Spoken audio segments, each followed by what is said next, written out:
any good Southern kitchen in the 50s and 60s, they made cheese crackers. There were no cheese nips back then. There were no Cheez-Its. Moms were making them in their kitchen.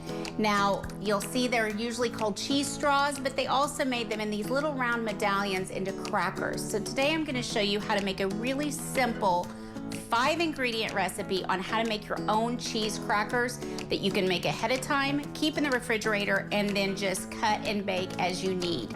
So what I started with, I did a little of the pre-work for you, is I grated 1 pound of sharp cheddar cheese, and I combined it with 2 sticks of butter that are room temperature. You want everything to be nice and soft. Make sure you grate the cheese yourself, and you're gonna blend that together. It's gonna make a huge mess, I'm not gonna lie to you, because then you're gonna add in 3 cups of self-rising flour. You're using self-rising flour because you want this to have some leavening, but you don't want to add an egg. That would make it too wet and not be so much of a cracker texture. So I've mixed that all together here, and here we go. This is what I think is so interesting. It calls for 2 cups of finely grated or finely chopped pecans. Well, that is very Southern. And then you're gonna wanna add a little bit of kick to your crackers. You're gonna add Tabasco or cayenne seasoning. So my group likes a little spicy, so I'm just adding a little dash in there, just like that. And you're just gonna hand mix all this in, because doing it with your mixer may not work so great. So just like that. And what you're gonna do is you're gonna take good old-fashioned wax paper,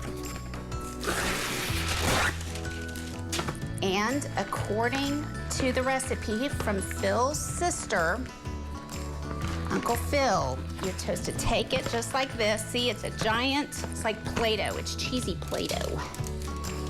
And you're gonna take the cheese blocks just like this, and you're gonna make it into a log and roll it on wax paper and chill it.